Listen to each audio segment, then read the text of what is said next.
ya ada di dalam peran perawat yang harus dipahami, kemudian bagaimana sistem perlindungan anak. Slide-nya ada 2 ya dari saya. Nanti mungkin setelah ini juga Anda akan saya kasih penugasan ya untuk lebih memahami lagi.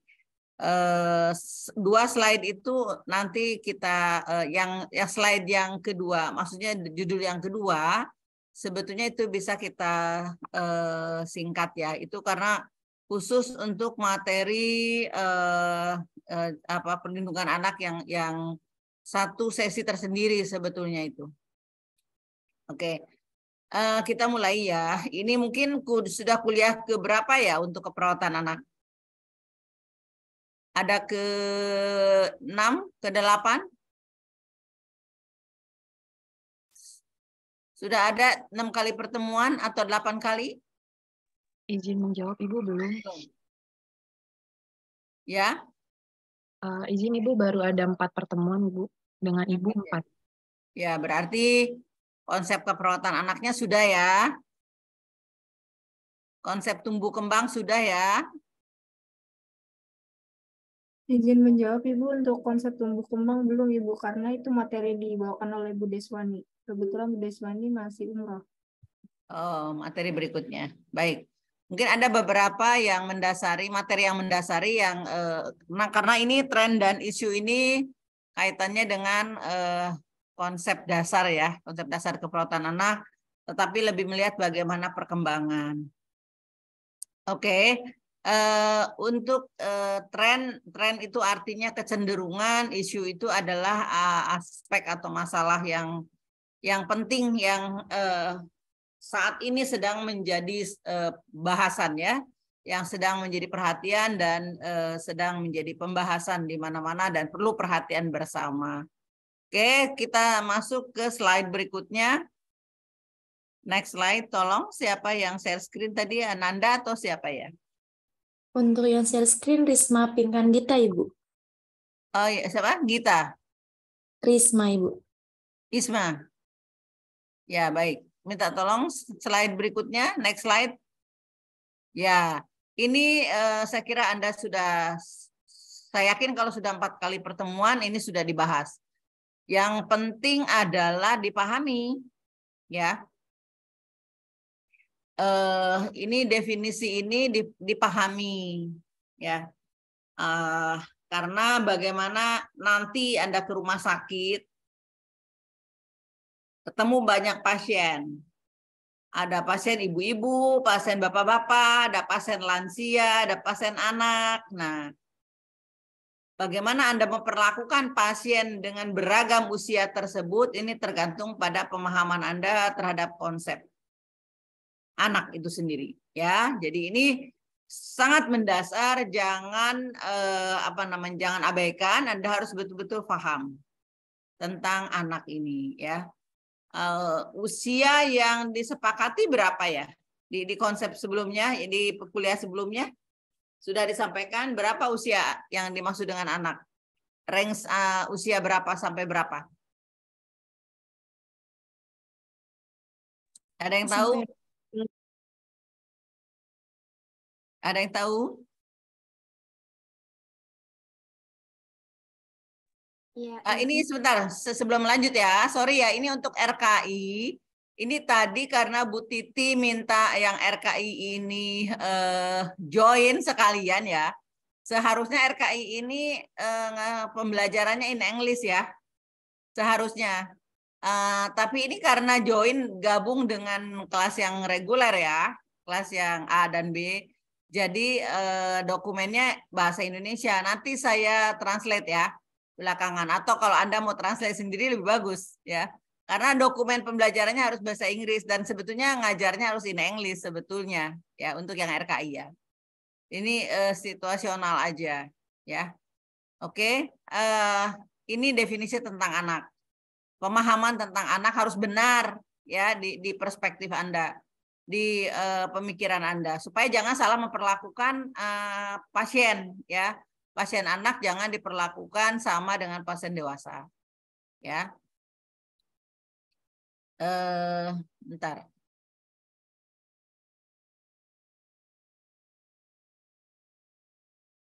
Ini suara saya kedengaran nggak ya? Suara saya kedengaran nggak? Terdengar, Ibu. Mari, Ibu. Kedengaran? Terdengar, Ibu. Ya. Bentar.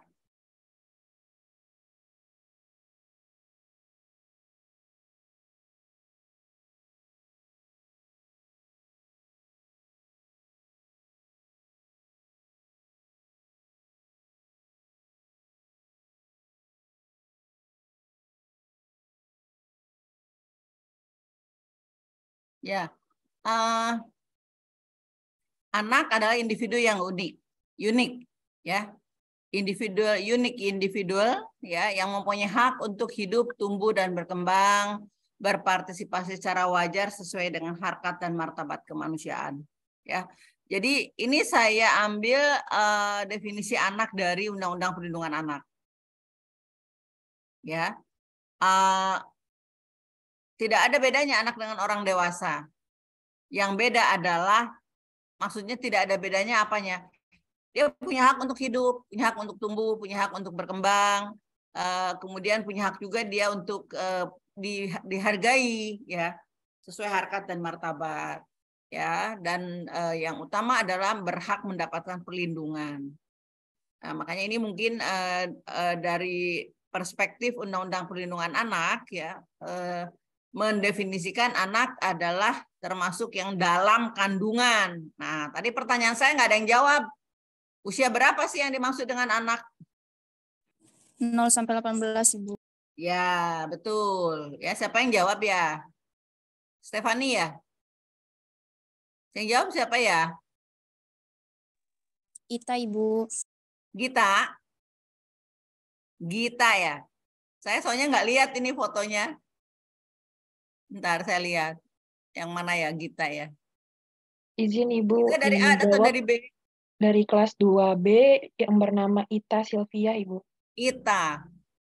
Ita ya. Oke, ya Ita.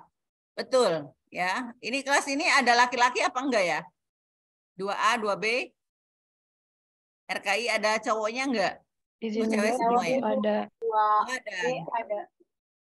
Kelas A ada, kelas B ada. RKI ada ya? Ada Ibu. Ya. Oke. Ya. Jadi betul tadi apa yang disampaikan oleh Ita. Jadi 0 sampai 18 tahun. Tapi menurut Undang-Undang Perlindungan Anak termasuk anak yang dalam kandungan. Anak yang dalam kandungan umurnya berapa ya? 0 atau -1? Kalau belum lahir itu 0 atau minus? Hah? Kalau hitungan 0 itu sejak kapan ya? Hitungan 0. Sejak baru lahir ya Ibu? Iya, pas hari dia saat dia keluar keluar dari kandungan ibunya pada saat lahir, itu hari pertama dia berada di dunia itu 0 hitungannya. Tapi ada statement termasuk anak yang sedang dalam kandungan. Itu ada satu spesifik ya, satu statement spesifik dari Undang-Undang Perlindungan Anak. Kenapa demikian? Ini sekaligus nyangkut dengan topik yang kedua ya, yang perlindungan. Kenapa sih kok termasuk anak yang dalam kandungan ibunya?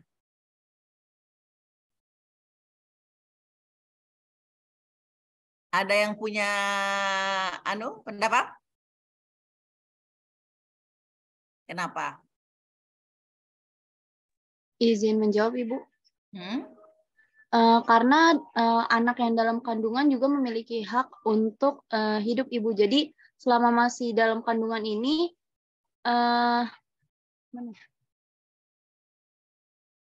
berhak hak untuk tetap hidup gitu Bu. Ya, berhak dilindungi ya, karena dia punya hak untuk hidup sejak di dalam kandungan kan anak janin itu hidup. Ya di usia tertentu dia ditiupkan nyawa kan ya. Nah, itu berhak untuk hidup. Anda tahu yang menggugurkan kandungan tanpa indikasi medis itu adalah pidana. Ya, jadi itu biasanya yang lakukan aborsi itu langsung berurusan dengan apabila itu hubungannya dengan tindak kriminal ya, kena sanksi hukum. Ya. Kenapa? Karena ini dasarnya bahwa anak dalam kandungan berhak mendapatkan perlindungan, ya. Yang aborsi tanpa indikasi medis, tanpa ini rekomendasi dokter, ini pelanggaran hak ajasi anak, ya. Jadi itu sebabnya mengapa termasuk statementnya adalah termasuk anak yang dalam kandungan. Ya, jelas ya? Oke, next slide. Next slide. Nah, ini apa yang dilakukan oleh perawat anak? Ya, pelayanan keperawatan anak tidak hanya sekedar di rumah sakit, melayani pasien, merawat pasien ketika anak sakit di rumah sakit. Nah, pelayanan keperawatan anak ini terjadi atau diberikan pada klien anak itu sepanjang rentang sehat sakit, ya, mulai dari sehat yang optimum sampai kematian. Tuh ya, ini rentangnya panjang seperti itu. Nah, sehat yang optimum ini kan kondisi anak tidak sakit ya. Tidak sakit, tidak ada gejala, tidak tidak memerlukan terapi. Tapi ini ada pelayanan yang diberikan oleh perawat, ya, masuk dalam rentang pelayanan keperawatan. Nah, kira-kira menurut Anda pasien yang sehat optimum, ya, anak-anak yang sehat optimum diberikan pelayanan keperawatan dalam bentuk apa ya? Atau dalam upaya apa ya? Izin menjawab, Ibu, bisa imunisasi, Ibu. Imunisasi, baik. Apalagi? Siapa yang jawab barusan? Izin menjawab, Ibu, Elsa, Ibu, dari kelas A. Elsa Kumalasari ya? Betul, Oke. Ibu. Apalagi selain imunisasi?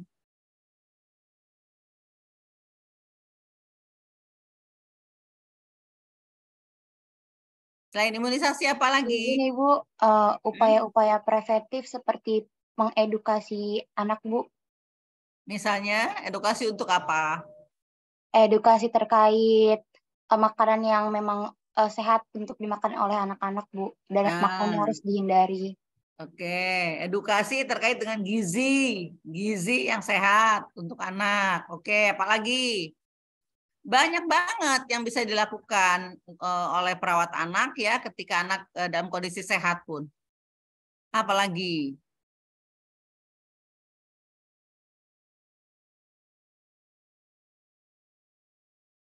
Anda pernah lihat posyandu nggak? Pernah lihat nggak posyandu, layanan di posyandu? Pernah, Ibu. Nah, apa yang dilakukan di posyandu kan anaknya nggak ada yang sakit ya. Di posyandu anak-anak sehat semuanya. Iya, biasanya ditimbang berat badannya, Ibu. Terus ditimbang berat badannya. Oke, diapain lagi? Diukur tinggi badannya. Diukur tinggi badannya. Apalagi? Vitamin biasanya. Diukur tinggi badan, berat badan, apalagi? Imunisasi. Vitamin ya, Ibu? Ya? Diberikan vitamin biasanya. Pemberian vitamin. Ada kadang-kadang di periode tertentu vitamin A, ya ada vitamin-vitamin lainnya. Ya. Itu semua dalam kondisi sehat anak-anak itu ya. Nah, timbang berat badan, tinggi badan ini sebetulnya pemantauan ya. Pemantauan pertumbuhan dan perkembangan anak. Ya, itu tindakannya.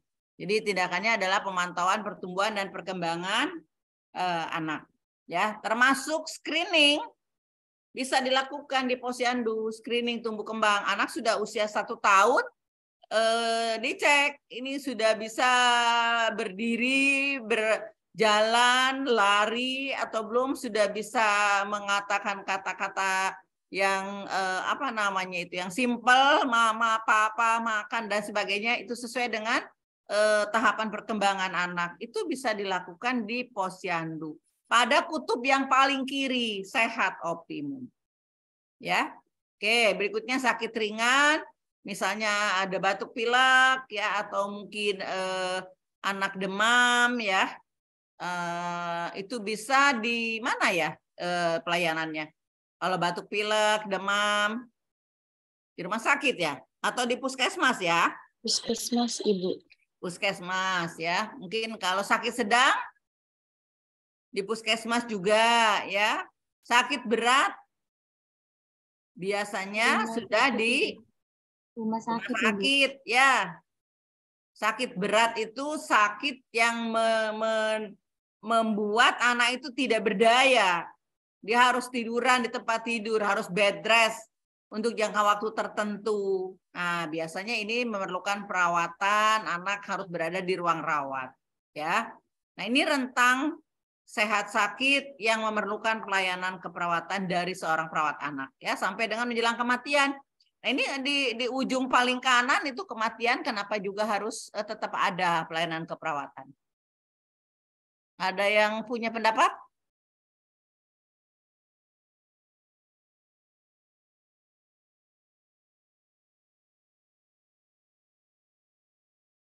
Coba apa? Kalau yang sehat optimum tadi ya imunisasi, timbang berat badan, tinggi badan, itu memantau ya, menjaga supaya tetap sehat, meningkatkan kesehatannya. Nah, terus ini yang kematian, menjelang kematian, kenapa harus ada kontribusi perawat di situ? Ini pasti di rumah sakit posisinya ya. Kalau di rumah kan kita enggak ini. Di rumah sakit, anak sudah menjelang kematian, tetap harus membutuhkan peran perawat di situ. Coba, apa menurut Anda?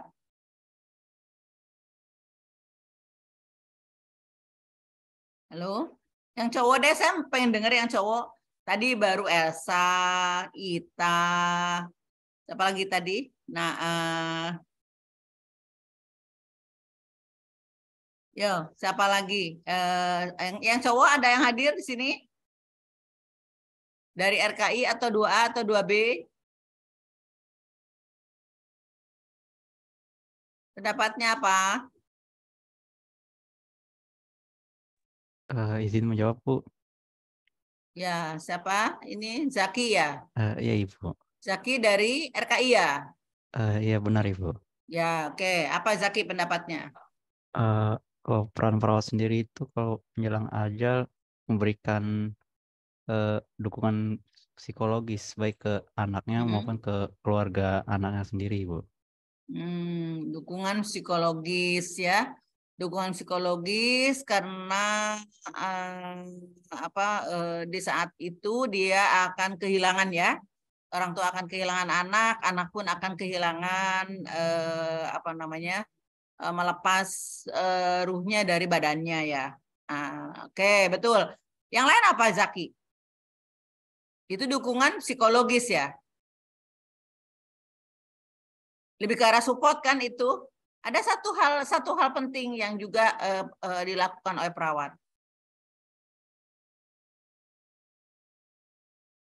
Kalau dukungan kan lebih ke arah lebih menguatkan ya. Menguatkan mentalnya, menguatkan psikologisnya. Nah, ada satu hal lagi di saat ini, di periode ujung menjelang kematian ini. Yaitu izin menjawab, Ibu. ya. Untuk siapa? menghadapi ya, Ibu Atika. Atika ya. Ya. Apa Tika?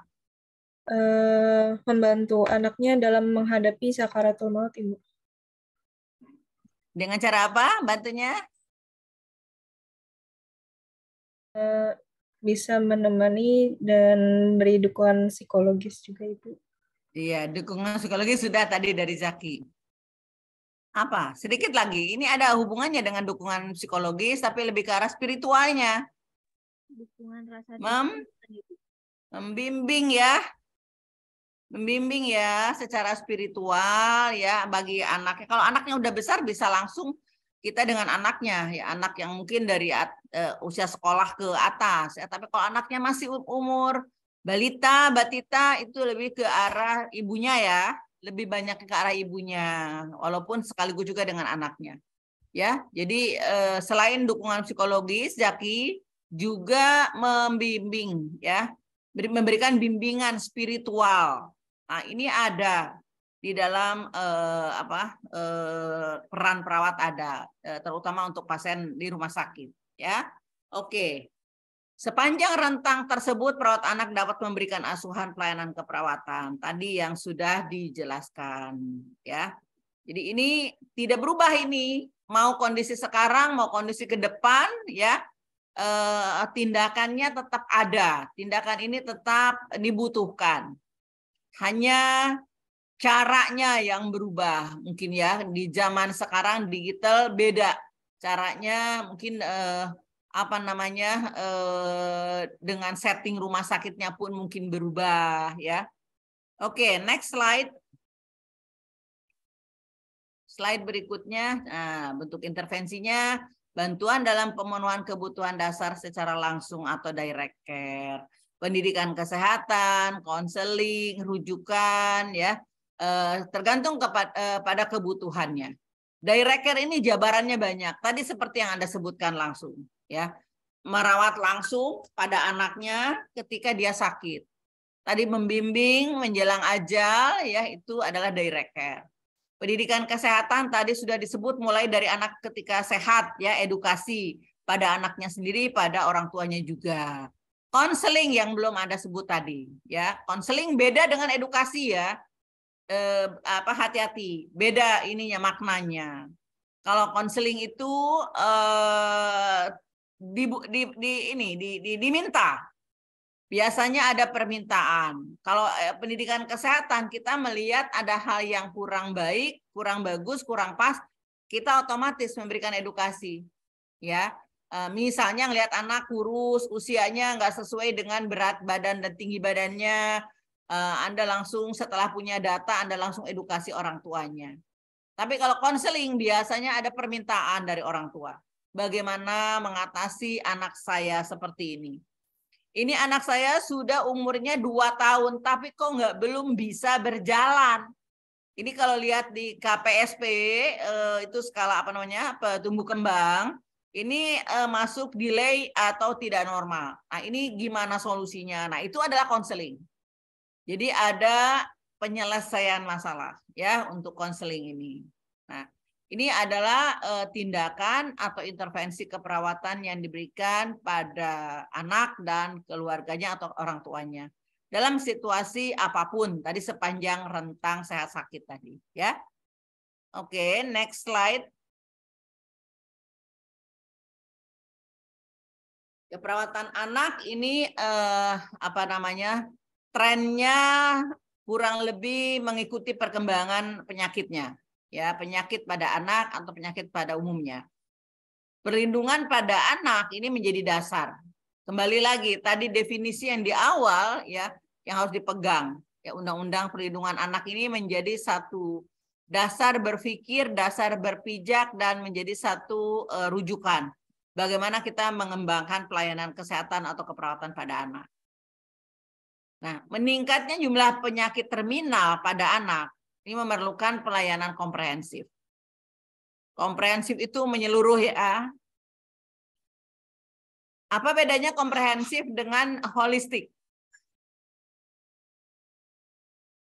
Pernah dengar nggak holistik? Pelayanan yang holistik? Yuk. Pernah dengar Ibu? Ya.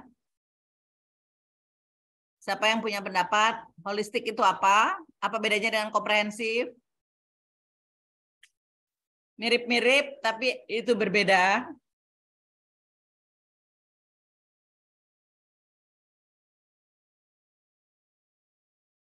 Apa?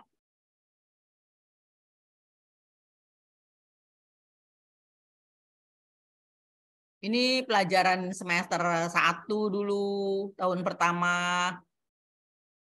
Apa ya? Holistik. Izin menjawab Ibu, kalau Ya. holistik itu berkaitan dengan nilai-nilai yang dijadikan acuan. Kalau komprehensif itu berkaitan dengan aspek-aspek yang saling selaras, Ibu. Iya, konkretnya apa? Konkretnya apa? Kalau holistik itu mencakup apa saja? Kalau komprehensif mencakup apa saja? Ya, izin Ibu, untuk yang holistik itu menyangkut tentang fisiknya, terus tentang fisiknya, kesehatan fisiknya, terus sama psikologisnya kayak biopsikososialnya juga Ibu. Ya, itu untuk betul. Ini siapa yang jawab ya? Ya, Maula Ibu dari kelas Maula. RKI. Oke, Maula. Ya. Betul. Jadi holistik itu mencakup ke aspek komponen dari individu pasien. Bionya atau fisiknya, psikologisnya, spiritualnya, sosial kulturalnya. Nah, ini keseluruhan disebut holistik. Jadi kalau kita memandang anak itu, memandang seorang pasien anak ataupun dengan orang tuanya, keluarganya, itu harus holistik. Artinya kalau ketika dia sakit panas, maka Anda jangan fokus pada badannya saja yang panas. Tapi stresnya dia menghadapi sakit panas. Stresnya orang tua menghadapi biaya perawatan di rumah sakit yang mahal. Gitu loh. Jadi pandangannya keseluruhan dari aspek individu pasien. Nah, lalu yang komprehensif apa ya, Maula? Bedanya tadi dengan holistik apa?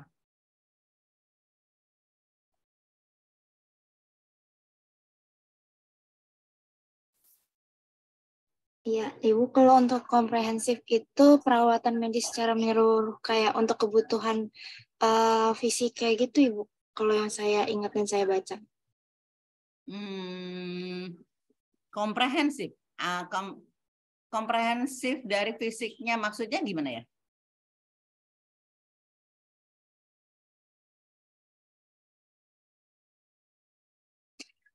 Itu kayak perawatan medis secara menyeluruh sesuai dengan kebutuhan dari si anak itu, Ibu. Kalau misalkan dia sakit butuh dirawat, berarti dirawat kayak gitu, Ibu. Kalau itu yang saya ingat. Maaf, Ibu. Komprehensif dari fisik. Oke. Kalau hanya fisik saja itu belum komprehensif. Fisik iya, tapi mungkin komprehensif yang dimaksud betul bahwa memang kalau komprehensif itu melihat aspek pelayanannya, ya. Kalau holistik tadi melihat komponen individunya yang ada dalam diri individu itu.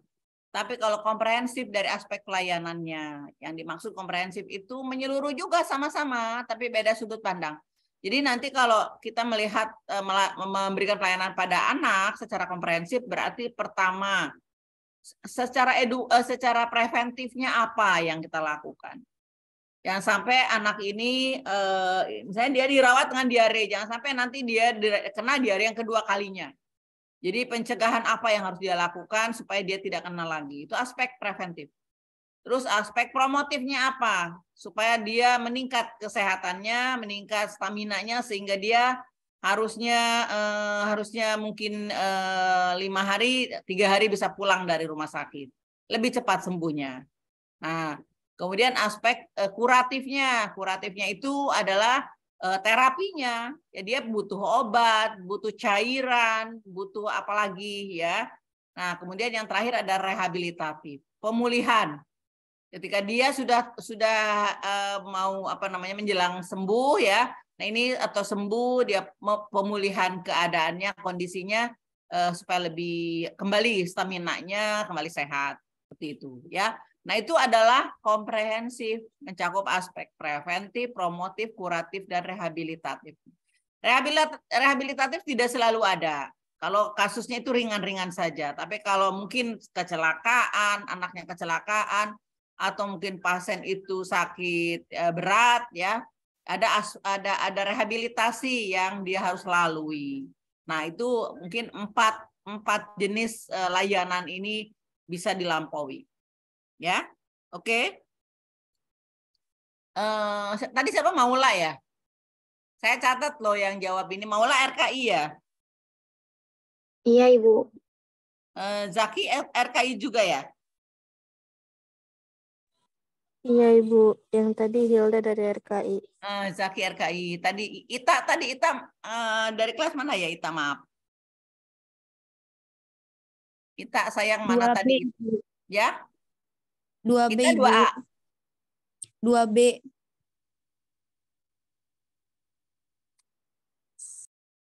Kita dari 2B. Ya.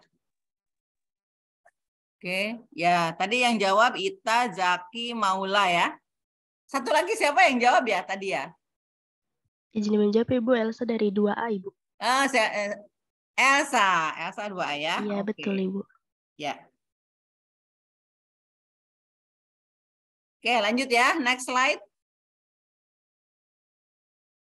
Nah, ini di Indonesia khususnya.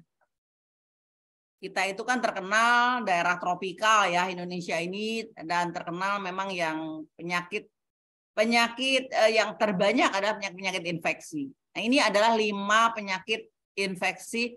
Ini trennya ya, tren dari penyakit yang berdampak pada tren asuhan keperawatan. Diare masih tetap nomor 1 di Indonesia. Ya, diare ini dengan segala macam latar belakang, entah itu karena makanan, entah itu karena intoleransi, entah itu karena bakteri, kuman ya. Yang kedua pneumonia. Pneumonia ini adalah infeksi juga di saluran pernafasan. Ya.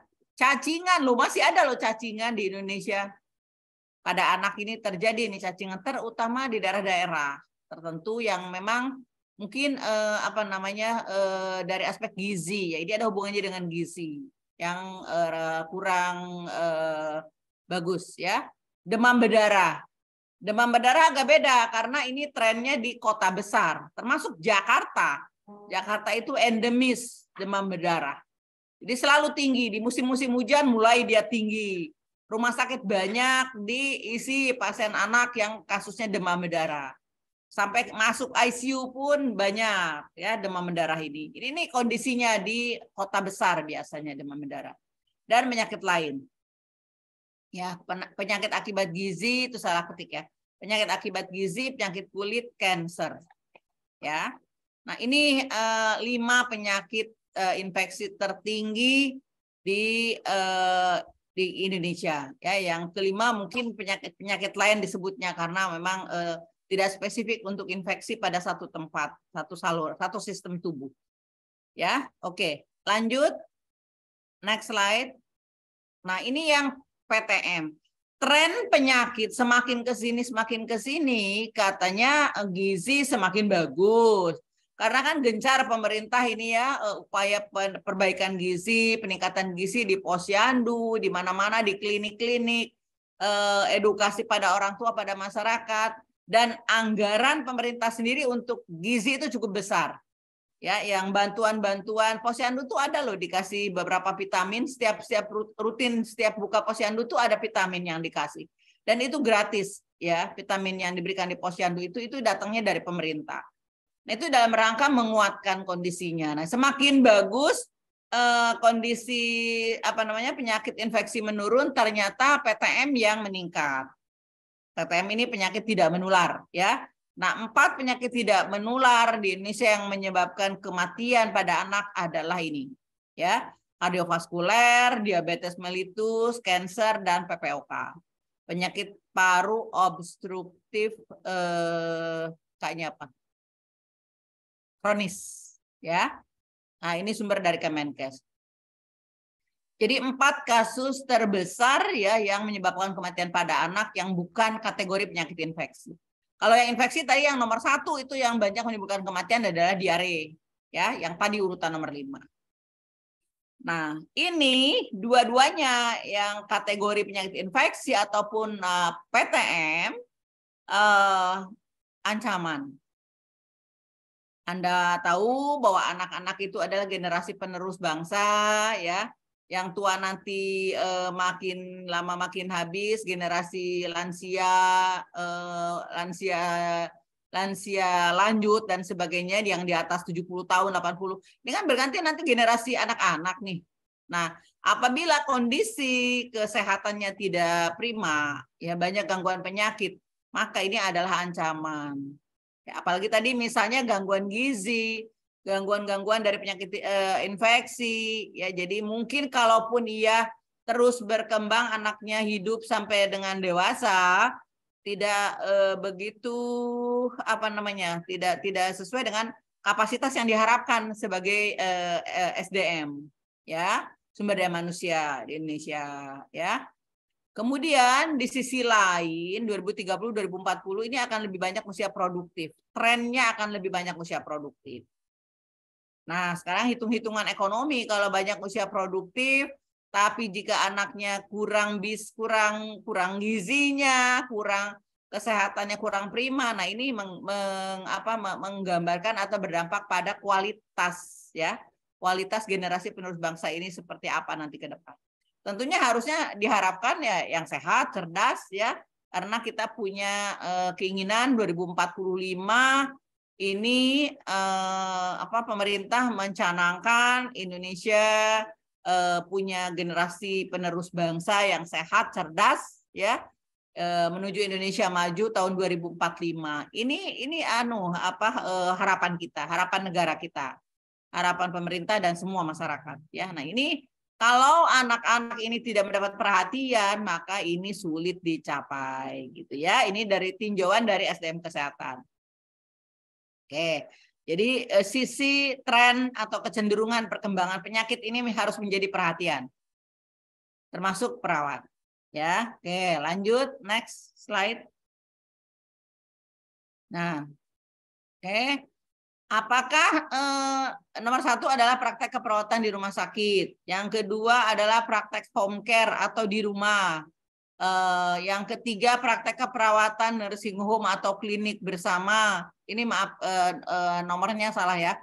Yang keempat praktek keperawatan individu namun harus memenuhi keputusan Kemenkes. Nah, ini adalah modeling atau model atau bentuk-bentuk ya tipe praktek keperawatan yang trennya berkembang. Tidak hanya perawatan, pelayanan keperawatan di rumah sakit saja atau di puskesmas saja. Akan berkembang empat-empatnya ini. Saat ini nomor 1, nomor 2, home care ini sudah mulai ada. Ya, jadi praktek keperawatan di rumah sakit sudah jelas ini dari dulu sudah ada. Yang kedua praktek keperawatan home care atau di rumah. Ini sudah mulai tumbuh ya. Jadi saya cerita kemarin waktu saya kena COVID ya. Terus anak saya kena COVID. Jadi kalau kita masuk kategori isoman, maksudnya tidak perlu dirawat di rumah sakit, supaya kita tidak takut ya datang ke rumah sakit untuk diperiksa, untuk ke dokter, itu kan lebih menakutkan ya, lebih membahayakan ya. Nah, sekarang ada petugas ke rumah, mulai dari swab di rumah, terus juga nanti ada perawatan di rumah, dia home visit. Ya, jadi mungkin kalau saya kemarin nggak terlalu parah ya, jadi isoman sendiri aja dengan nutrisi dan obat yang dimakan, vitamin. Anak saya sempat ya ada home visit, perawat ini yang melakukan. Jadi dia tergabung di dalam klinik praktek bersama. Nah, mungkin masuk kategori mana tuh? Nomor 3 ya. Ini tolong dibetulin ya. Nomor 1 praktek keperawatan di rumah sakit, yang kedua praktek keperawatan home care atau di rumah, yang ketiga praktek keperawatan nursing home atau klinik bersama. Nah, ini yang klinik bersama bisa jadi di klinik dia ada sekelompok ya. Sekelompok, ada perawatnya, ada analis labnya, ada dokternya. Ada berapa orang gitu. Nah, ini kalau ada permintaan home visit, ya ada tindakan di rumah dari pasien ya, maka mereka ini berunding ya siapa yang ditugaskan. Itu kalau klinik bersama. Yang nomor 2, praktek keperawatan home care ini biasanya follow up dari rumah sakit. Misalnya Anda sakit, katakanlah misalnya kecelakaan ya, kecelakaan, patah tulang. Nah, ini pemulihannya di rumah. Nah, rumah sakit, perawat di rumah sakit itu follow up care ke rumah Anda. Nah, itu nomor 2, praktek home care itu. Ya. Nah, ini sudah mulai juga tren sekarang. Ya, pasien-pasien dari RSCM itu dikunjungi perawat yang dari Rumah Sakit Cipto. Jadi ada perawatnya, ada dokternya, biasanya perawat sama dokter aja. Kalau yang nomor 2, praktek home care ini, ya. Hanya perawat dan dokter, mereka ngetim gitu ya. Nanti berapa kali kunjungan sesuai dengan kebutuhannya. Ada 2 kali, 3 kali atau 4 kali tergantung juga kebutuhan ini perawatan di rumahnya seperti apa. Gitu ya. Nah, praktek keperawatan individu yang nomor 4 ini namanya praktek mandiri. Jadi kalau Anda nurse, contohnya nih, nurse Elsa Kumalasari ya. Misalnya nanti nurse Elsa Kumalasari punya kepakaran, tapi harus punya itu tuh ada sesuai keputusan Kemenkes itu ada peraturannya maksudnya.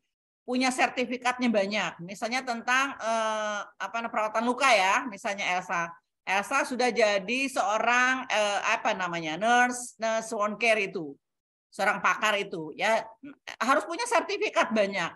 Jadi bukan pendidikan, tidak selalu harus pendidikan S3, S2 gitu, enggak selalu. Ada alumni kita ya S1, awalnya dia S1, sekarang sih sudah S2. Punya klinik mandiri. Dan dia punya training center di situ. Jadi makin banyak muridnya se-Indonesia udah banyak sekarang. Se-Indonesia sudah ada kalau nggak salah 17-an klinik yang dikembangkan sama dia. Jadi udah hebat nih, udah kaya banget ini dari praktek mandiri yang nomor 4 ini. Nah itu dimungkinkan sekarang ini. Sudah ada beberapa dan alumni kita juga sudah ada. Contohnya yang di Bogor, Nurse Widasari ya. Itu alumni kita. Sangat sukses dia mengembangkan wound care clinic. Gitu ya. Nah, ini adalah bentuk-bentuk praktek mandiri yang berkembang saat ini. Yang nomor 2 itu nomor 2 itu sangat diperlukan, terlebih lagi sekarang di rumah sakit itu nggak boleh lama-lama. Misalnya pasien dirawat karena kecelakaan, sudah 1 minggu, 2 minggu, apalagi BPJS. Nah, rumah sakit itu nggak mau. BPJS itu lama-lama di rumah sakit, ngabisin uang. Ngabisin obat-obatan, ngabisin bahan-bahan itu ya, perawatan. Jadi lebih cepat pulang lebih baik. Nah, selanjutnya adalah follow up care di rumah. Itu ya. Jadi itu lebih efisien, untuk rumah sakit juga tidak terlalu banyak mengeluarkan biaya untuk BPJS, dan untuk pasiennya sendiri juga sama. Jangan dikira ya mungkin tetap bayar ya, perawat yang ke rumah kan dibayar, dokter yang ke rumah dibayar, tapi hanya sebatas membayar perawat atau dokternya. Kalau ke rumah sakit dia kan membayar ongkos juga kan, harus pergi ke rumah sakit, bayar juga ke rumah sakitnya gitu. Jadi lebih efisien, lebih murah lah hitungan ekonominya seperti itu. Nah, ini yang berkembang ya model praktek ini. Nah, cuma mungkin untuk yang D3 tidak bisa melakukan praktek mandiri yang nomor 4 karena itu dalam Kemenkes ya itu tertulis bahwa yang melakukan praktek mandiri itu minimal adalah seorang nurse. Harus yang level pendidikannya nurse. Yang D3 itu masuknya ke praktek bersama. Yang nomor 2 ya itu D3 bisa. Nomor 3 juga bisa D3. Yang kemarin home care ke rumah saya pada saat pemeriksaan ya untuk waktu COVID itu D3. Dia D3 ininya pendidikannya belum S1. Tapi hebat karena apa? Dia terus-menerus training apa dia ikutin terus. Jadi pakar banget gitu dengan kliniknya ya. Nah, ini yang perlu dipahami nih. Tren pelayanan keperawatan, tren model praktek keperawatan ya. Oke, next.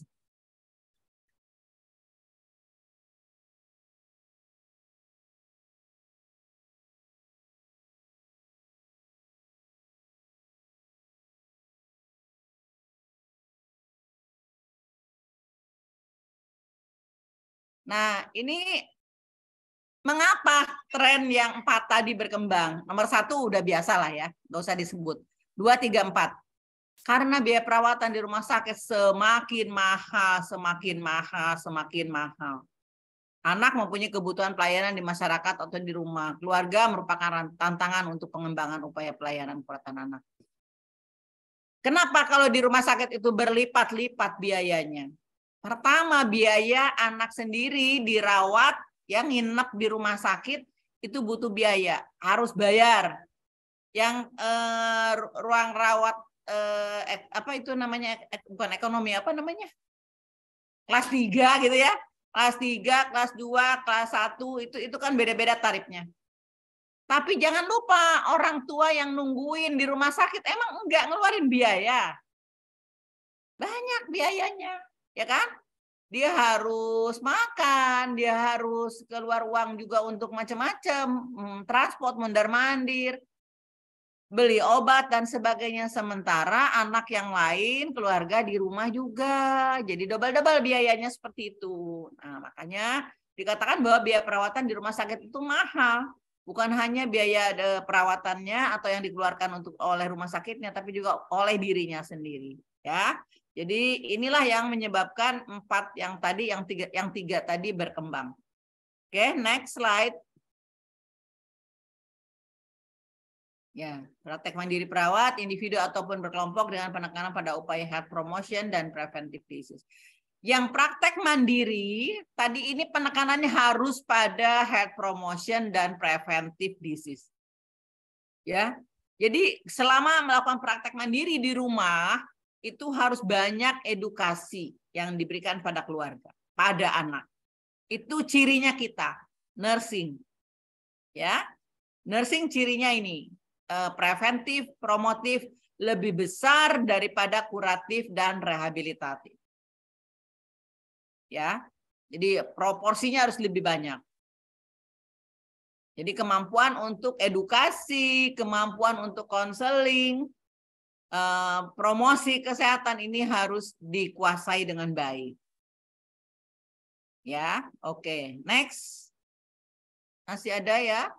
Nah, ini lagi belakangan ini atau akhir-akhir ini karena era digital ini menuntut pola perubahan dan untuk pelayanan keperawatan. Ini yang saat ini kita hadapi ke depan, bagaimana telenursing ini akan berkembang. Kalau telemedicine sudah ada ya sekarang, sudah berjalan. Telemedicine, jadi pelayanan kedokteran yang dengan digital, dengan jarak jauh. Halodoc ya, Anda pernah coba nggak ke Halodoc? Ya, klik Halodoc, punya aplikasinya, terus konsultasi ya. Bayarnya berapa tuh? 30.000 apa berapa ya? Apa 20.000 kalau nggak salah. Tergantung spesialis apa yang Anda minta. Hanya sekitar sekian menit. Menyampaikan keluhannya apa, terus dokternya ngasih resep. Nanti kita cari di apotek obatnya. Itu telemedicine. Nah, nursing memang ini menjadi tantangan besar. Gimana caranya telenursing ini berkembang? Karena nursing harus touch dengan pasiennya. Tapi bukan tidak mustahil. Sekarang era digital memungkinkan untuk itu. Ya, misalnya bagaimana bantuan untuk anak yang sedang sakit panas misalnya. Bagaimana petunjuk untuk pasien observasi panas atau kompres yang benar pada anak yang mengalami panas. Kan bisa dengan itu ya, dengan apa namanya? Layanan internet kan, digital ya. Dengan telenursing. Nah, ini yang akan ke depan ini berkembang. Cuma mungkin karena masih lebih banyak orientasi atau mungkin juga kemampuan digitalnya teman-teman perawat ini masih tidak sekuat kedokteran ya. Belum ada sampai sekarang. Aplikasinya belum ada. Tapi ini sedang dibahas. Organisasi profesi PPNI sudah membahas ini beberapa sudah sering ya membahas. Cuma implementasinya memang mungkin yang banyak hambatannya. Ya. Oke, next slide. Lanjut, masih ada ya? Nah, ini peran. Peran kaitannya dengan tadi apa namanya? Menghadapi tren ke depan seperti apa pelayanan keperawatan pada anak ya. Pertama, yang spesifik edukator. Tadi bolak-balik disebut edukator ya, edukasi pada anak. Ini yang paling nomor 1, makanya ditulisnya juga nomor 1. Yang kedua, advokasi. Ada yang tahu nggak artinya advokasi?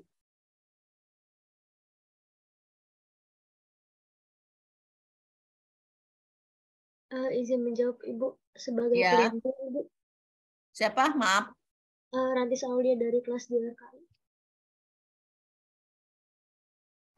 Rantis Aulia. Ya. Ya, Non? Ya, oke. Ya. Apa? Aulia. Sebagai pelindung Ibu. Pelindung. Ya, oke, benar. Pelindung. Pelindung yang dimaksud gimana ya, Aulia? Saya beri contoh misal kayak dalam kasus misal aborsi pada anak di bawah umur yang misalnya terkena pelecehan seksual, itu kita bisa menjadi sebagai pelindung dia dalam kalau misalnya dia mau melakukan aborsi untuk calon bayinya, kita lindungi mentalnya dalam terus sama kayak pandangan-pandangan masyarakat, kita jelaskan kalau misalnya itu tuh nggak apa-apa gitu. Seperti itu mungkin Ibu. Oke, bisa ya. Intinya advokasi adalah pelindung. Yang paling simpel ketika di rumah sakit. Di rumah sakit misalnya anak sedang dirawat karena observasi panas, ya Anda di situ, Anda dinas di ruangan itu, merawat pasien anak itu, kemudian dokter visit, dokternya ngasih obat penurun panas atau obat untuk febrisnya, antibiotik ya misalnya, langsung nembak dengan obat paten. Nah, Anda paham bahwa pasien ini kan baru nih panasnya, baru katakanlah 3-4 hari. Cocok nggak sih dengan ditembak dengan obat paten? Menurut teori nggak bisa, nggak boleh. Harus apabila tidak infeksius, tidak dalam keadaan masih sadar anaknya, itu bisa diawali dengan pemberian obat generik. Nah, Anda lalu bicara ke dokternya, dok maaf ya, ini bisa nggak ya anak ini kita kasih antibiotiknya yang generik dulu gitu. Yang apa derivat yang ini tapi kita yang generik, jangan dikasih yang paten dok, itu kan obatnya mahal banget loh, paten itu langsung berapa kali lipatnya dari yang generik ya. Misalnya kalau yang generik itu harganya satu botol sirup itu misalnya hanya 30.000, yang paten itu bisa 150.000. Nah, tindakan Anda bicara ke dokter itu adalah advokasi. Gitu ya. Jadi membela pasien atau melindungi pasien, pertama dia tidak langsung ditembak dengan antibiotik yang berat ya, karena kalau sudah ditembak dengan antibiotik yang berat maka dia tidak bisa mundur lagi dengan level yang lebih ringan. Yang kedua, dari sisi finansial, kasihan, harusnya dia cukup 30.000, dia harus bayar 150.000 gitu ya. Jadi advokasi adalah pelindung. Ya, benar, contohnya mungkin yang berbeda. Oke, berikutnya fasilitator. Ya, ini tetap peran spesifik perawat ini. Fasilitator yang sangat paling sering dilakukan, paling setiap saat ini dilakukan. Misalnya apa ya? Ada yang paham?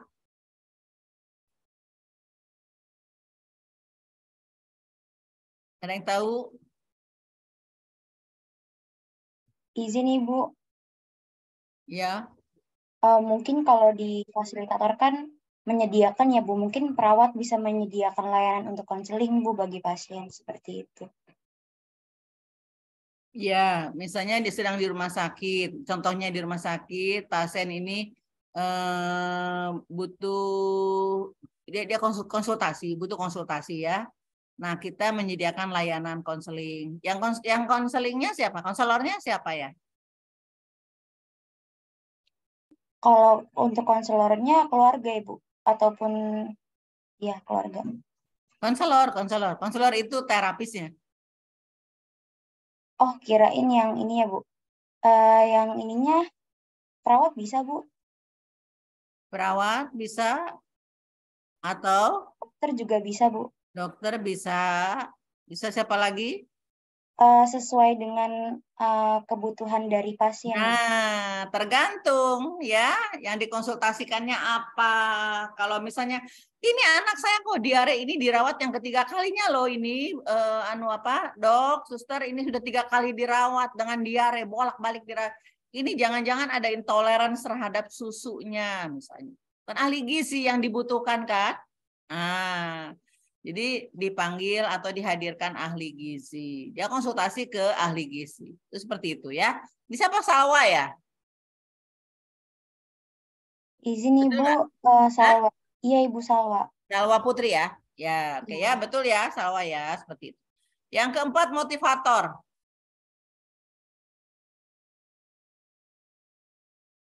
Motivator jelas ya. Peran sebagai motivator pasti dia pemberi motivasi bagi anak dan keluarga. Ya. Yang kelima, pemberi layanan langsung atau direct care pada anak yang sakit. Nah, yang keenam, peneliti pada level tertentu. Pertanyaan saya, yang peran nomor 6, peneliti ini siapa yang bisa melakukannya? Perawat yang mana yang bisa melakukan?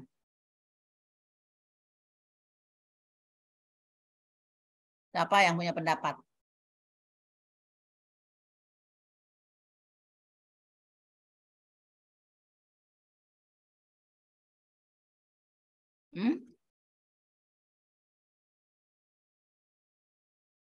Peneliti.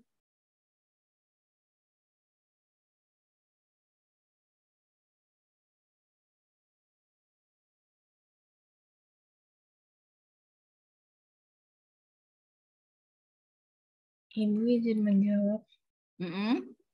Mungkin perawat yang sedang mengambil yang kuliah lagi untuk mengambil S2-nya, Ibu. Perawat yang sedang kuliah ngambil S2. Perawat yang kuliah ngambil S2. Oke. Berarti maksud Anda, ini siapa sih? Atika ya? Iya, Ibu Atika. Atika. Maksud Anda, Atika, dia penelitian untuk sekolahnya gitu ya? Iya, Ibu. Ya, itu berarti penelitian untuk disertasinya atau tesisnya. Enggak, ini penelitian dalam keseharian di rumah sakit. Kira-kira di level pendidikan mana? D3 bisa? D3 bisa nggak?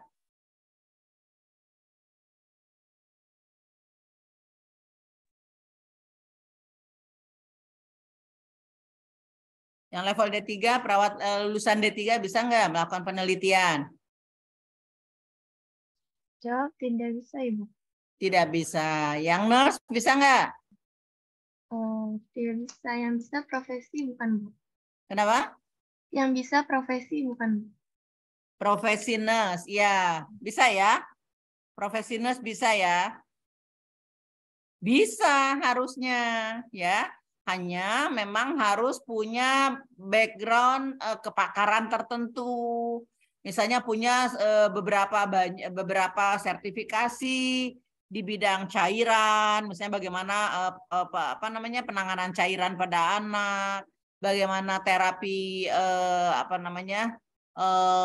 terapi wound care dan sebagainya. Jadi punya kepakaran tertentu. Kalau S1 bisa, profesi nurse bisa. Maksud saya profesi nurse ya, tapi dengan kepakaran, dengan sertifikasi. Yang pasti S2 bisa. Ya, jadi S2 bukan hanya yang sedang sekolah S2, tapi memang perawat yang memang background-nya S2. Ya. Oke, next. Next slide. Kewenangan klinik dimiliki perawat anak dalam memberikan pelayanan primer pada tingkat individu, keluarga, dan masyarakat. Nah, ini tadi yang 4, kan ada 4 kategori tadi ya, model praktek yang trennya itu. Nah, yang nomor 2, 3, 4 itu perlu SIP. SIP surat izin praktek mandiri. Ya, kalau yang di rumah sakit, Anda nanti kan begitu uji kompetensi, lulus uji kompetensi, dapat STR ya. Nanti registrasi dapat surat izin praktek. STR ya. Tapi kalau untuk praktek mandiri harus punya SIP, surat izin praktek mandiri. Ya. Oke, ini berikutnya ini saat ini sedang tren OVON. Maaf itu salah, bukan V ya, tapi F ya. OVON pakai F.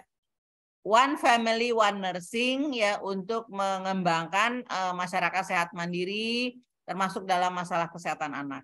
Ini saat ini sedang digencarkan, baru tahun 2022 kemarin. Sedang dibahas ya dalam pembahasan di beberapa forum ya. Oke, ini kita bisa berkontribusi nanti di jurusan ya. Oke, next slide. Masih ada nggak?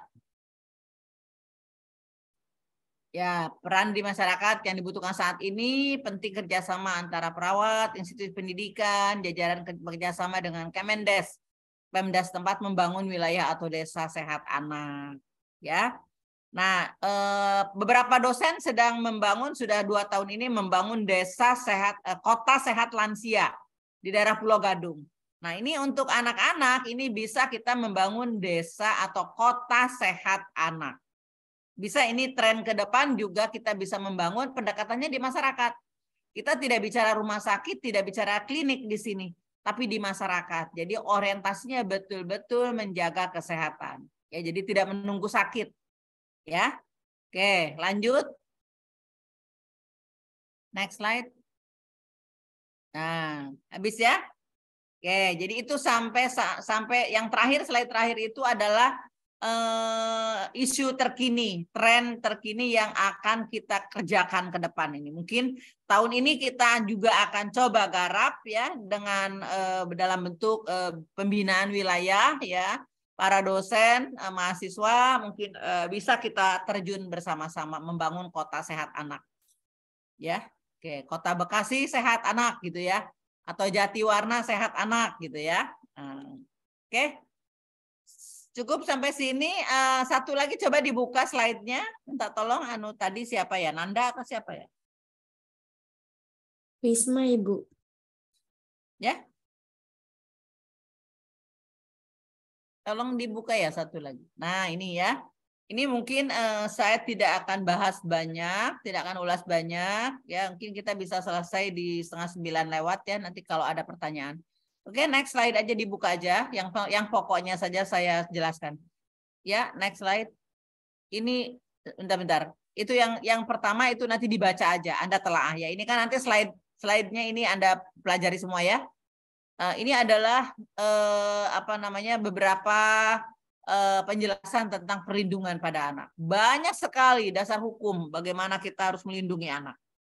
Jadi hati-hati ya. Sekarang di WA banyak sekali yang penculikan anak ya. Banyak banget. YouTube itu dikirim ke sana kemari itu tentang penculikan anak. Nah, ini melanggar perlindungan pada anak.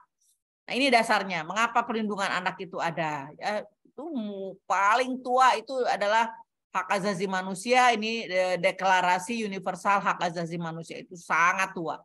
Di Indonesia aja TAP MPR nomor 98 itu sudah digulirkan ya. Ada beberapa undang-undang yang menyatakan tentang pentingnya perlindungan pada anak. Ya, anak berhak atas perlindungan. Ini nanti dibaca detail aja. Atau dicari nanti ininya ya, dicari nanti aslinya undang-undangnya. Oke, next slide. Next slide.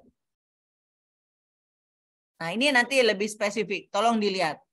Perlindungan khusus bagi korban tindak pidana melalui upaya rehabilitasi, perlindungan bagi anak korban penculikan, penjualan, perdagangan atau trafficking ya, kekerasan.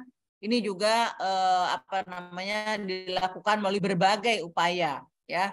Ini tidak mudah.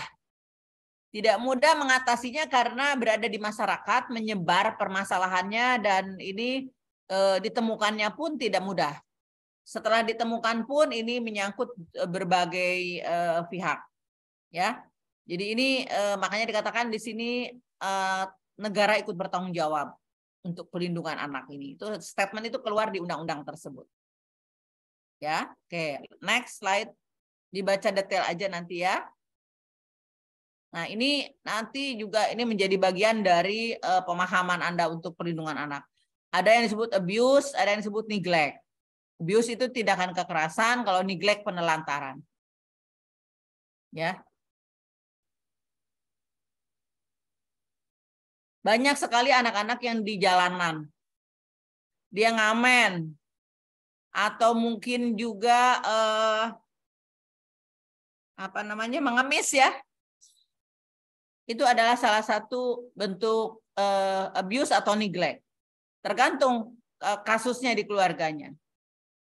Kalau memang sengaja orang tuanya nyuruh dia mencari uang, ya disuruh sama orang tuanya, nah itu udah masuk kategori abuse.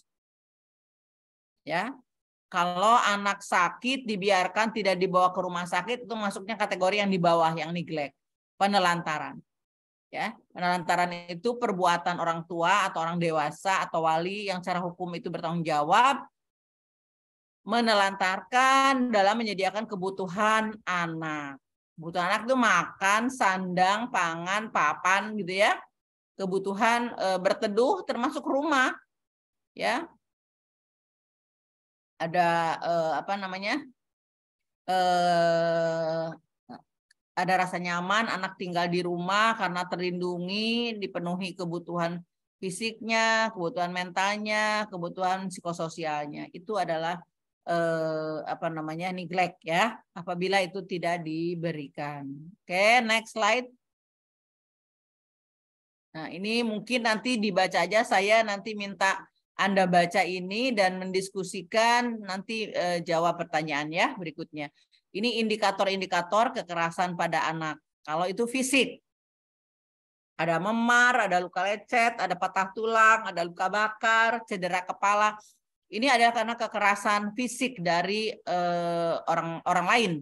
Orang lain itu bisa orang dewasa bisa juga orang tuanya, bisa saudaranya, bisa teman sekolahnya, bisa orang dewasa lain. Ya, ini sasaran empuknya adalah anak, gitu ya.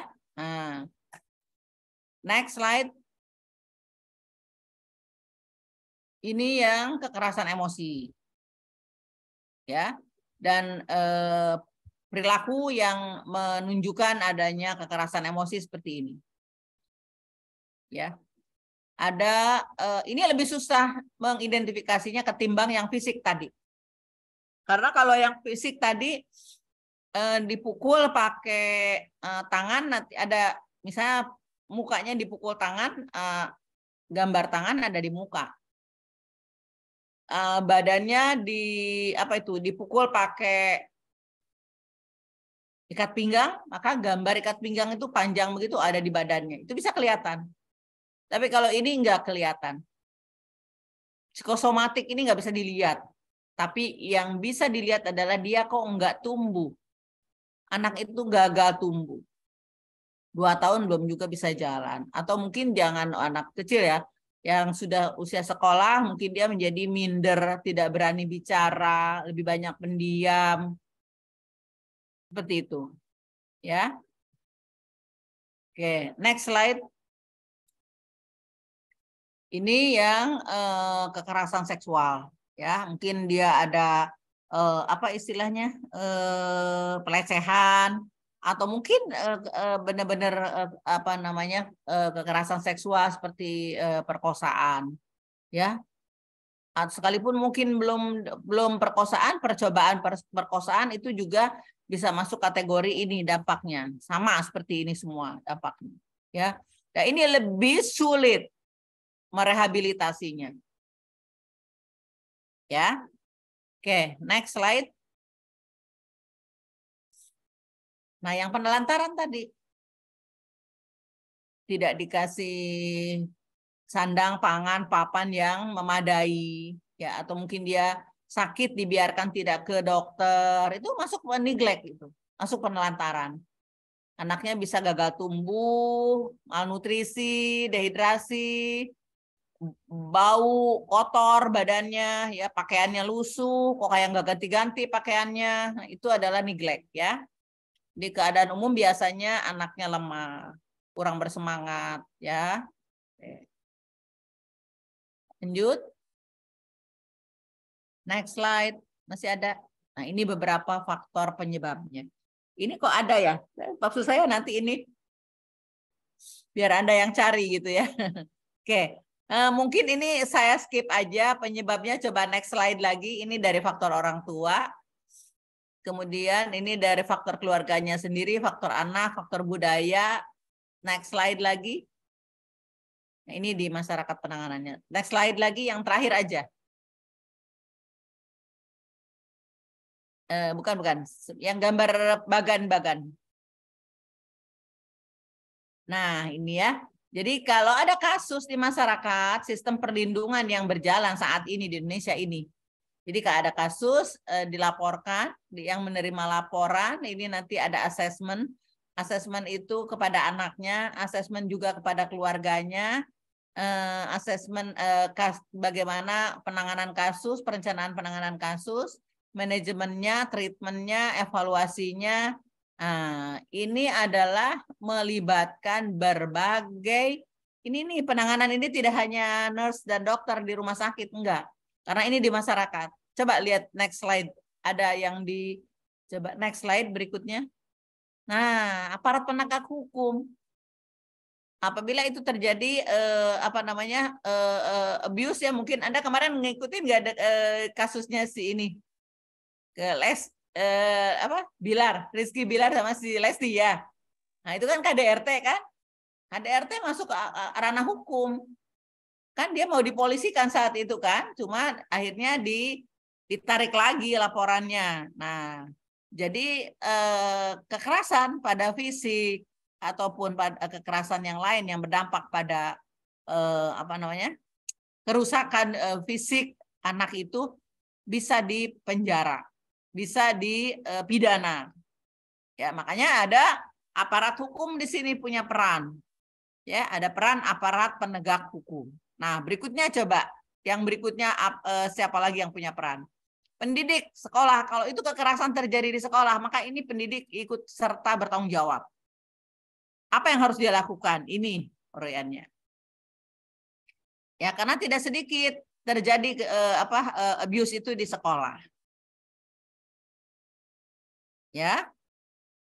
Nah, sekolah anak-anak, sekolah SD, sekolah TK, lain lagi kasusnya dengan permen ya, ngasih permen coklat ternyata itu ada narkobanya ya.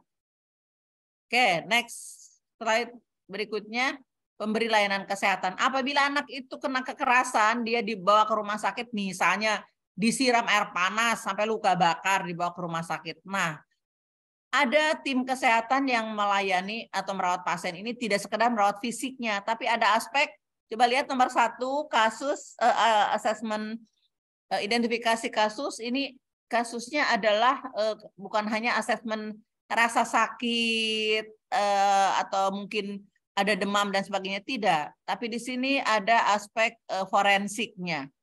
Ya, nomor 2 coba dilihat, melaporkan kecurigaan kasus child abuse. Ya, jadi ada kecurigaan kok ibunya ngomongnya kesiram bakso, bapaknya ngomongnya tadi lagi bikin kopi kesiram air panas, padahal sengaja itu disiram. Nah, kayak begitu kasusnya. Ya, jadi identifikasi gerak-gerik omongan dari keluarga yang bawa anak itu. Itu namanya asesmen forensik, ya. Jadi penelusuran asesmen dari aspek forensik itu apa ya? Bahasanya, bahasa Indonesianya forensik itu kedokteran pidana, ya. Oke, next slide. Peran siapa lagi yang tenaga profesional hukum. Mungkin perlu lawyer, mungkin perlu pelindung, lawyer itu apa ya? Pengacara ya. Ada yang pakai pengacara kalau dia punya uang ya. Tapi kalaupun tidak punya uang, ini LBH siap bantu. LBH itu memberikan layanan hukum gratis untuk masyarakat yang membutuhkan. Tidak perlu dibayar. Nah, ini dari tenaga profesional hukum. Kalau anak itu misalnya kekerasannya itu dilakukan di rumah ya oleh orang tuanya, setelah dari rumah sakit, boleh nggak balik lagi ke rumah? Orang dia udah kasusnya udah 2 kali misalnya kena kekerasan. Ini dari tim kesehatan kita nggak boleh sembarangan mengembalikan anak ke orang tuanya. Jadi makanya yang berperan tadi tenaga praktisi hukumnya dulu.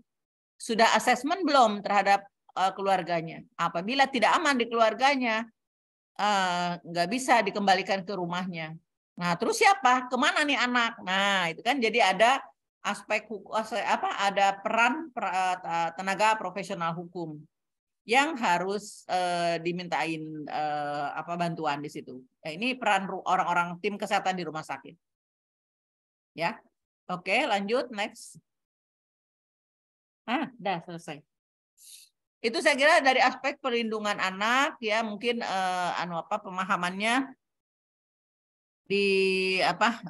diintegrasikan ya, yang tadi dengan topik yang pertama. Semoga bisa dipahami dan nanti minta tolong ya untuk tugasnya nanti saya chat ke ini ya, ke Nanda ya. Karena ya Nanda yang kontak saya duluan ya. Baik, Ibu. Oke, sekarang masih saya berikan waktu mungkin bisa 5 atau 10 menit kalau ada pertanyaan. Silakan.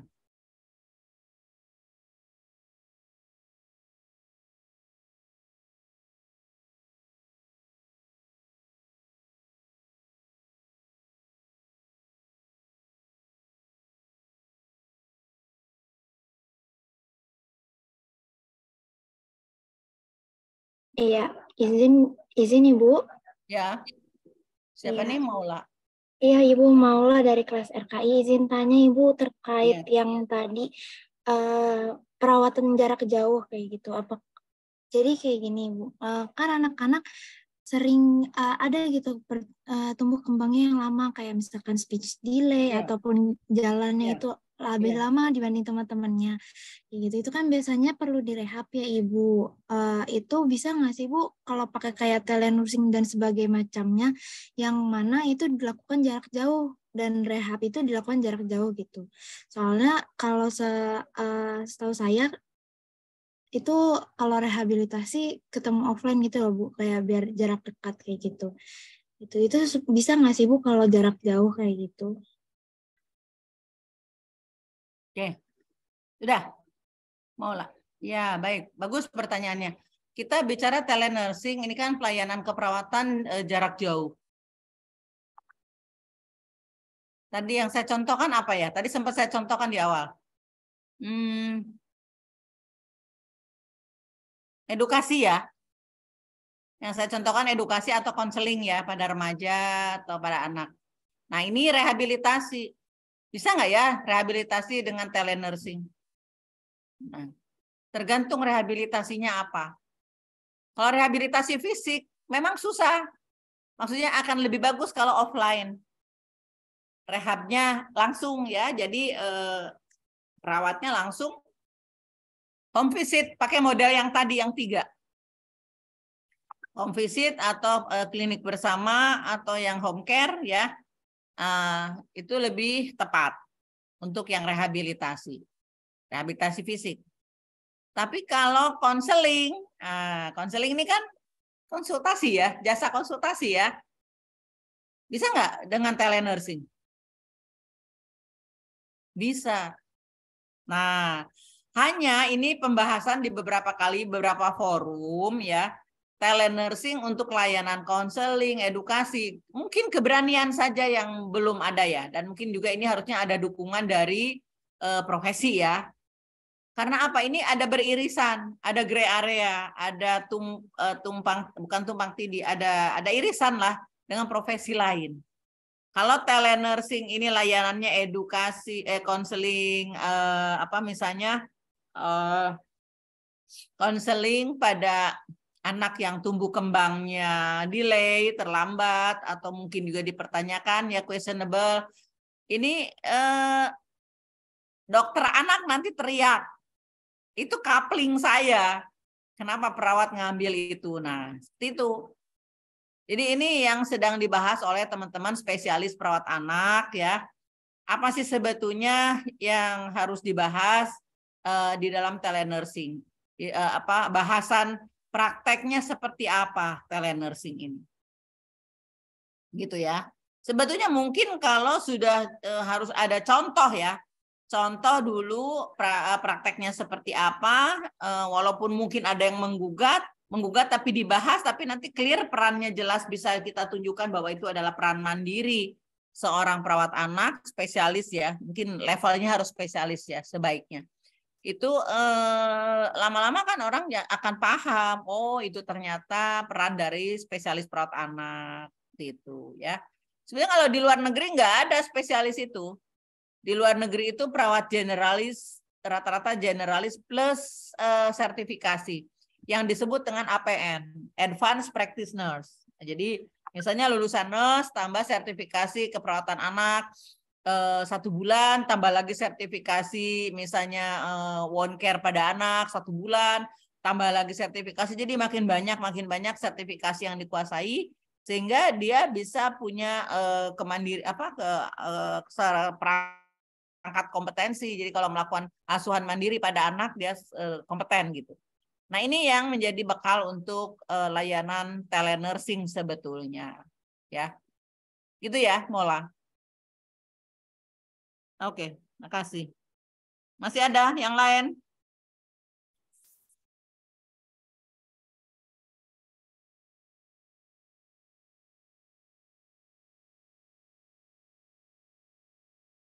Ayo, silakan 2 menit lagi sebelum saya tutup.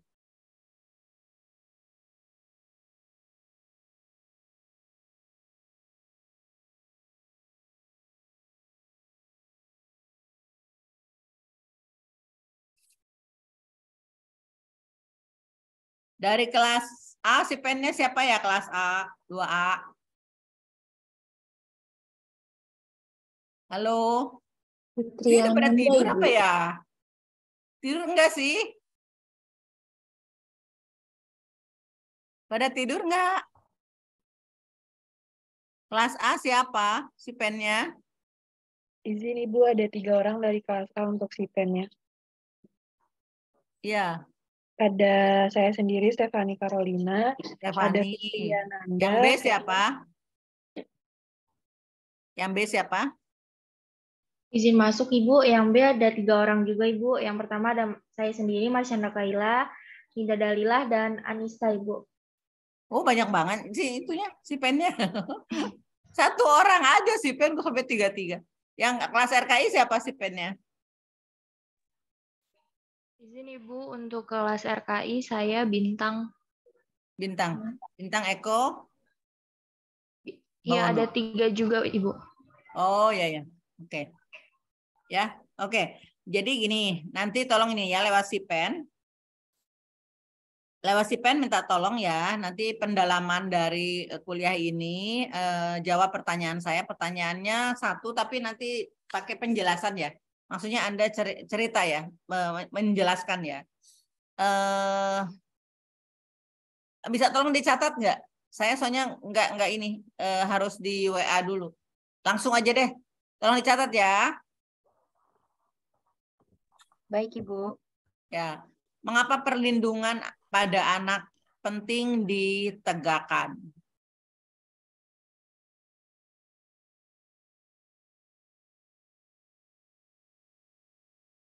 Sudah?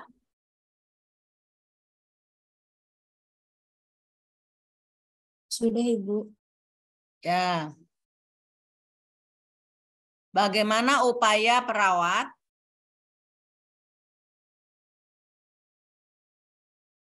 melakukan perlindungan pada anak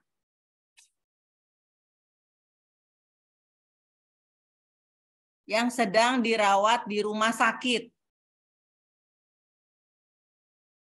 Nah, terbuka pertanyaannya. Ya.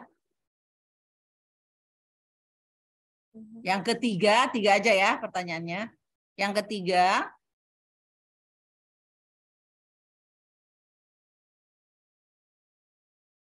jelaskan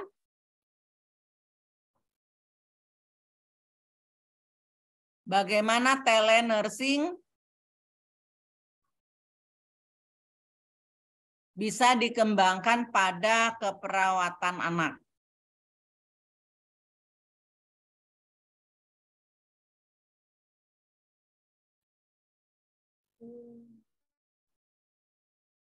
Sudah? Sudah, Ibu. Ya, yang ketiga tadi jelaskan bagaimana telenursing dapat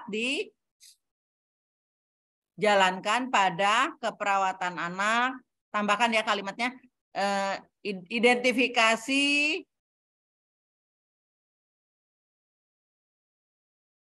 tindakan keperawatan anak yang dapat dilakukan melalui telenursing. Nah, jadi pertanyaannya tetap 3, tadi yang sambungan kalimatnya itu di nomor 3. Sudah ya? Udah ya? Nah, minta tolong nanti si pennya koordinir itu penjelasan jawaban dari 3 pertanyaan tadi. Terbuka jawabannya, jadi Anda boleh bebas nulisnya. Saya sengaja nggak kasih pertanyaan yang apa namanya short answer ya, nanti biar bebas Anda nulisnya, bisa beda-beda ya pendapatnya. Saya kira itu ya. Dah?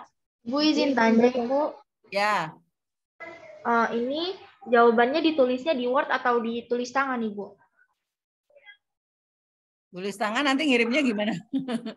Ngirimnya lewat Google Drive Ibu. Nanti linknya Oh ya, saya boleh, berikan boleh. kepada Siap. Ibu. Ya, sip. Pakai Google Drive ya. Tulis tangan, pakai Google Drive ya. Bebas Anda nulisnya, itu kan pertanyaan terbuka ya. Boleh panjang, boleh pendek, boleh sepanjang-panjangnya. Yang penting jelas ya. Apa maksudnya panjang kalimatnya penuh 1 halaman juga kalau nggak ada isinya nanti bingung bacanya ya. Oke. Itu aja sih dari saya. Ibu izin Izin bertanya. bertanya, Ibu. Ya. Untuk deadline-nya itu tanggal berapa ya, Bu? Sekarang hari Selasa. Selasa. Besok Rabu. Kamis bisa nggak ya?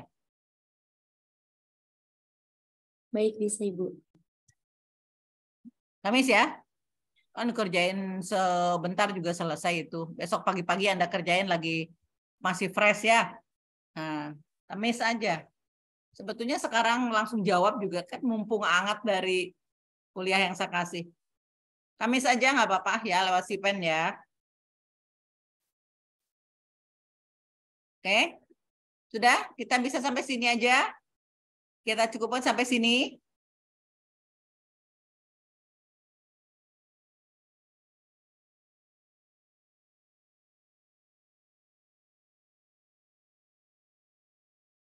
Ibu izin masuk lagi, Bu. Ya. Bagaimana kalau tugasnya lewat Word aja, Ibu? Lewat apa? Lewat Word, PDF. Word. Ya. Word. Word, boleh juga. Oke. Jadi Terima kirim di kasih, Bu. ya, kirim ke WA juga nggak apa-apa, ya. Oke, Bu. Ya. Yang WA saya itu hanya siapa ya? Fitriananda, Ibu. Hanya iya. Nggak apa-apa sih kalau mau si pennya atau ketua kelasnya. Si pen ya, harusnya ya. Si pen masing-masing kelas.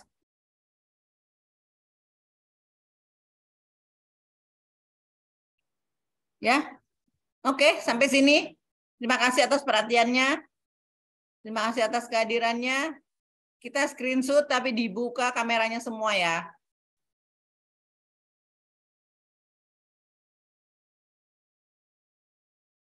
Yuk, cepat yuk. Mungkin untuk kelas 2 honors bisa raise hand terlebih dahulu. Ya. Dan untuk kelas Raise hand lainnya ya. bisa on cam, off cam. Raise hand.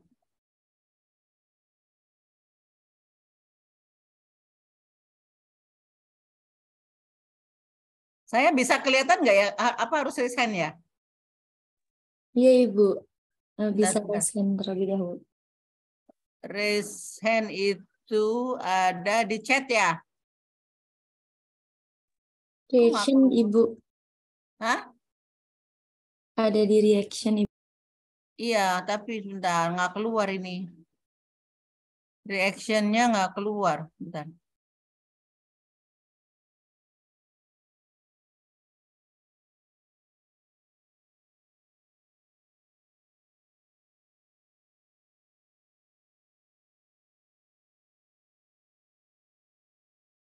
Kok nggak ada ya reactionnya? Saya kok nggak keluar ya? Oh ya ini. Ya ada nih.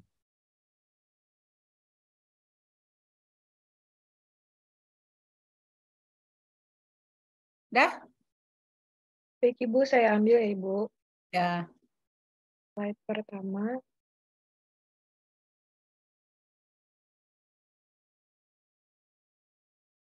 Lalu slide kedua.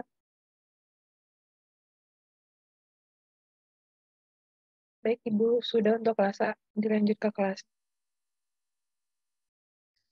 Kelas B, ayo. Untuk kelas B bisa raise hand dan on-cam. Dibuka on cam. Nisrina,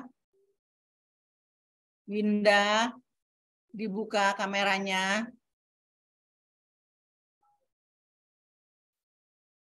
Kenapa nggak pada dibuka kameranya itu? Tunggu dibuka dulu kameranya.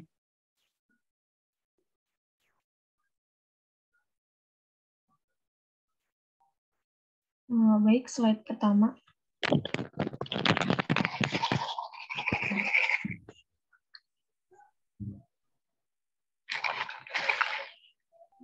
Baik, sudah Ibu, silakan kelas RKI.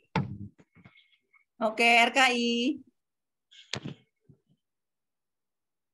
Silakan RKI. RKI berapa orang ya ini? Ada 40 nggak? 39 orang. 39. Oke. On cam semua ya.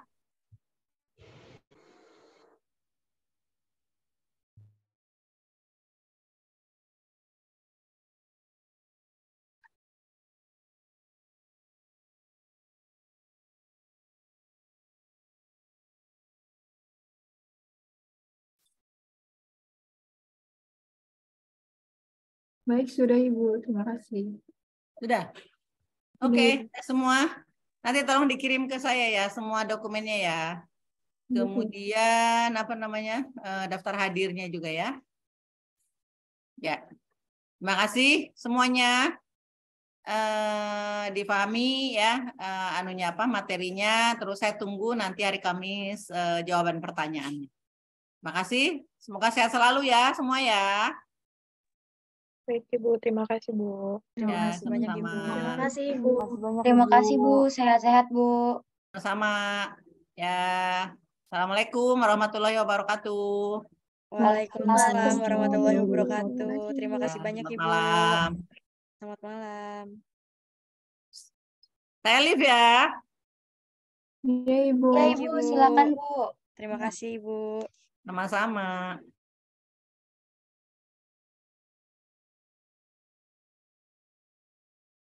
Kasih Peja.